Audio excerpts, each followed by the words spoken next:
Okay, right. So, production budgets, question 20, and I'll do this one and I'll show you. I think 21 and 22 might be exactly the same thing, but we're going to go through the process again. And you can see over and over again, we have that repetition of trying to work out what goods were produced based on information of knowing what opening inventory is, volume is, and closing inventory. So I will stick to the same pattern I'm using, and I will try and deviate from time to time to look at the other patterns that we've been discussing in class of you arriving at your answer. But let's jump into this. So it says here that please read this before, of course, I start speaking. So the first point is that closing inventory tells us clearly in the question that closing inventory should be 30% of the following week's sales volume. So we want to make sure we have ready for the following week closing inventory, or for the following week closing inventory, 30% of volume of the week coming ahead. So 30% of this will be the closing inventory, and of course that closing inventory will be the opening inventory, of course, at the beginning of the year. So starting off with 30%, so 30%, same thing as 0.3 times 66,000 for week one is the closing inventory. And if you punch this into your calculator, you get 19,800. So you should have 19,800 here. And of course, that is also your opening inventory. And the closing inventory of week two will be 30% of week three. So 30% of week three times 67,000 here is equal to 20,100. So you have here 20,100. And of course, this is your opening inventory, 20,100. And your closing inventory, of course, of week four is 30% of the 70,000. So you have here 21,000. So your closing inventory here is 21,000 and your opening inventory here is 21,000. And your closing inventory for week four is 30% of the sales of week five, and here you have here 21,600. So you have here 21,600. So again, we have the situation where we know that this question is interesting because it says here that, well, how many do we need to produce? Although, again, I can see they've done, and I haven't looked at the answer, so I'm just going to do this and then we can figure out what's going on. So this says total manufactured units. So I already sense that the way they want this laid out is that you will produce a certain amount of total, you will lose a certain amount, and whatever it is, you will need there. So that's what you really need, right? So the question here is if you're starting with 20,000 units, you're going to need to produce a certain amount, right? And then you will shift out 65,000 and you will have 19,800 left in your warehouse. That's the fundamental equation here. And I will keep doing it this way. It's just sort of, but I will discuss a number of other methods of arriving here. You start off with 20,000 in your warehouse, you will make some more, you will kick out 65,000 to sell, and you will have 19,800. The question here is, what is this figure? Now remember, again, the question here is the basic equation. We do this, what we do to the left side of the equation, we do to the right side. So if I'm trying to get rid of, I'll just change my pen color to get rid of, to leave X on its own. I need to, well, if I'm trying to get rid of 65, I basically need to add 65 and subtract 20,000 from this side of the equation. That gets rid of this. So by adding 65,000 and subtracting 20,000 here, I get rid, but I'm doing that to the side as well. So that in effect, that is leading to 19,800 plus 65,000 minus 20,000. And so in effect, your production for a perfect situation is 65,000 minus 20,000. Here you have 64,800. I will actually just go ahead and do all of them first and then find the actual process, if you like. So let's get the perfect units, what we need exactly. But we know we're going to have to make more actually. But let's do this first. So sticking exactly with the same principle, I'm going to do week two. Week two, I start with 19,800. I'm going to need to make some more. I'm going to kick out 66,000, and I must have 20,100 left in my warehouse. So in effect, this X again is equal to 20,100 plus 66,000 minus 19,800. And so you have here 20,100 plus 66,000 minus 19,800. And you have here 66,300. Then let's do the Let's do the, sorry, forgive me. Let's do the next one. Just giving myself some space over here. For week 3. So in week 3, what we see again here is that we start off with 20,100. Right, we are going to make some items. We will release out of the warehouse 67,000.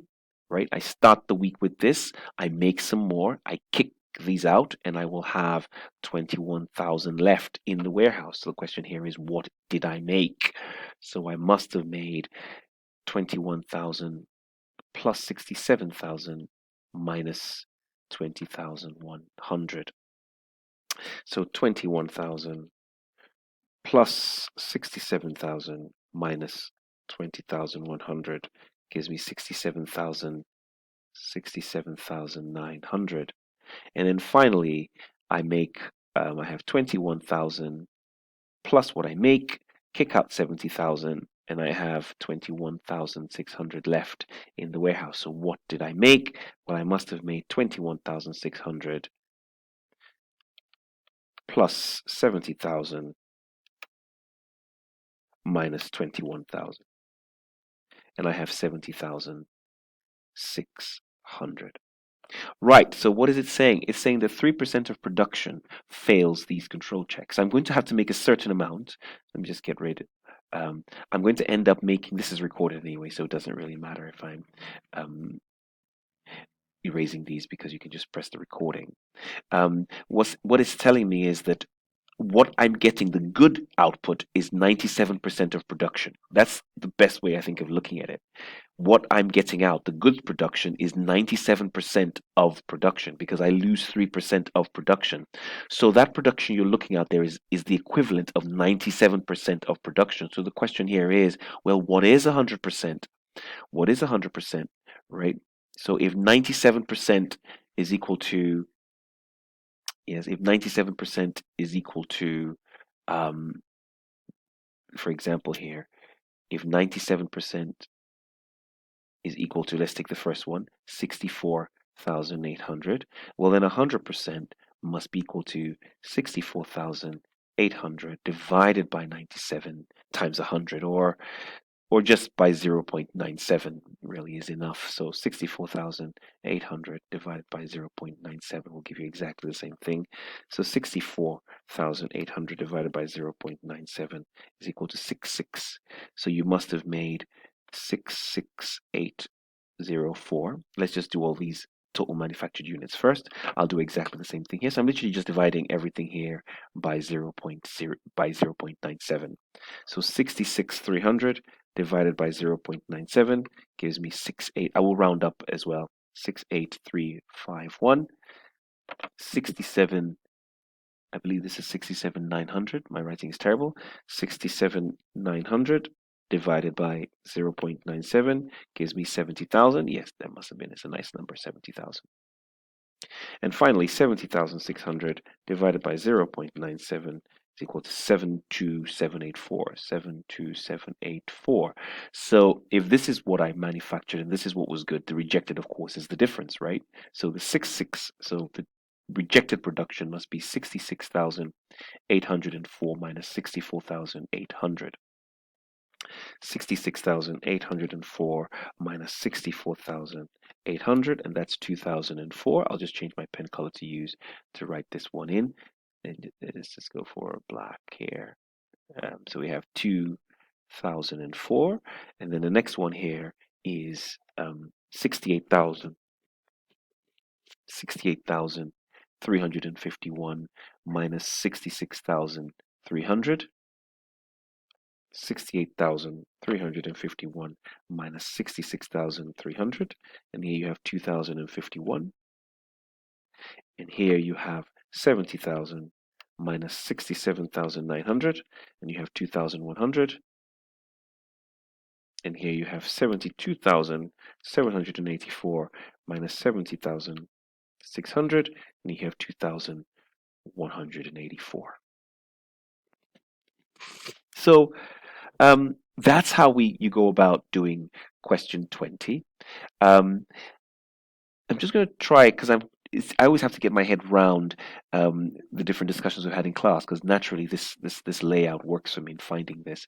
I remember there was I think it was Natalie who suggested that if you had opening inventory, I think she said she had opening inventory 20,000, and then she had sales volume of 65,000, and she had closing inventory of 19,800. You could look at it if you like. I mean, a range of ways. Another way I see it is that okay, listen, you currently have 20,000 in house.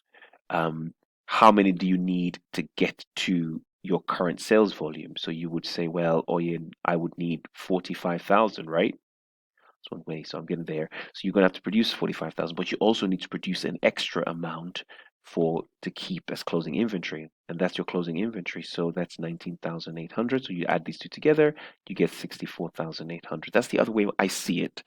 I can sort of take it from the front. Um, I think there are a few other ways, but the point is that you need to arrive at this goods production. So get a methodology in your head as to how you arrive at that. But I hope these two methods help. Cool. And then just going back to the question, you will see that question 20, question 21, question 22, question 23. Look at that, right? Question 24, 25 are all very much along those lines. So you should be able to tackle those all now. Great stuff.